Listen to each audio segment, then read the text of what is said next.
Welcome to Emily's Outlet. And today's episode, I'm going to talk about undoing the sheep and remember the lion in you.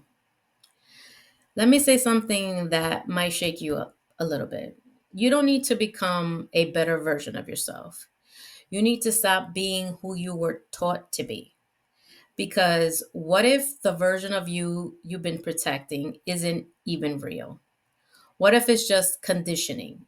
And today, we're not building you up. We are undoing you. And this segment is about Christopher Hyatt's book, Undoing Yourself. There's a concept that, well, it's a concept that it's not about healing in a soft, light, candle, writing in your journal type of way. It's a deeper, raw. He believes this: you're not your true self. You are a collection of everything that shaped you, your fears, your habits, your reactions.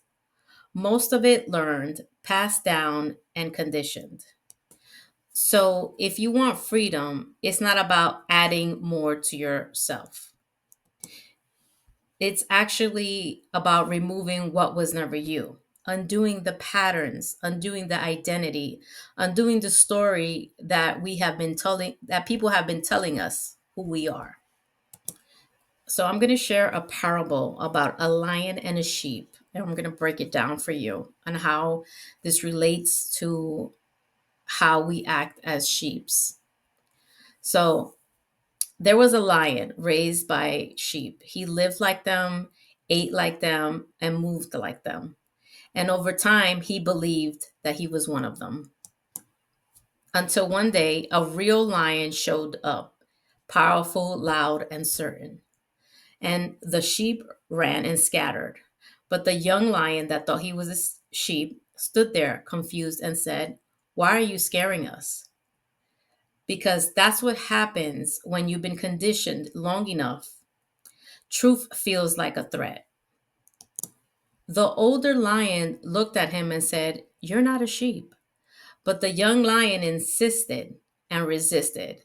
"No, this is who I am." So the older lion took him to the water and said, "Look." And in that moment, everything shattered. Not because he became something new, but because he saw he had been living a lie. And connecting it all, that's sheep identity. That's what Hyatt was talking about. That's the false self. The version of you built from fear of rejection, needing of approval, staying small to be accepted. So when life brings you opportunities, growth, power, you hesitate. Not because you can't handle it, but because it doesn't match the identity you were taught to hold. So here's the uncomfortable truth: undoing yourself is not cute, it's not aesthetic.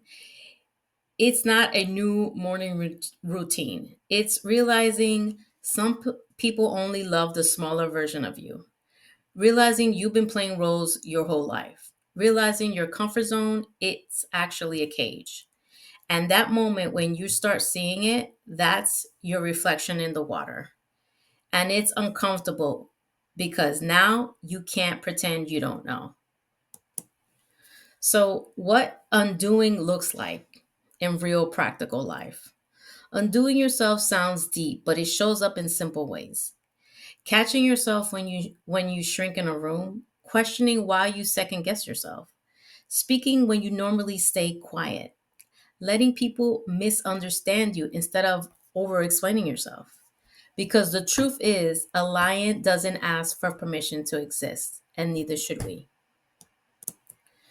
So let's be real. There's going to be a moment when you look at your life, your habits, your relationships, and you realize, I don't fit here anymore. And it's going to feel lonely. Not because you're losing yourself, but because you're finally meeting yourself. So don't run back to what feels familiar. Familiar is what kept you small. Stand in it, stand in the discomfort, stand in the truth. Because the lion in you, it was never gone. It was just waiting for you to stop pretending. And let's be real. Some people are not going to like who you become after this because they benefit from who you were before. The quiet you, the agreeable you, the easy to handle you. But that version, that was survival. This version, this truth.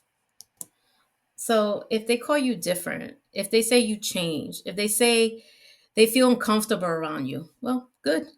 You're not here to be understood by the sheep. You're here to remember you're a lion. So you don't need to become a lion. You are already one. You just have to stop agreeing with the version of you that says that you're not. And this is Emily's outlet. I hope you enjoy this.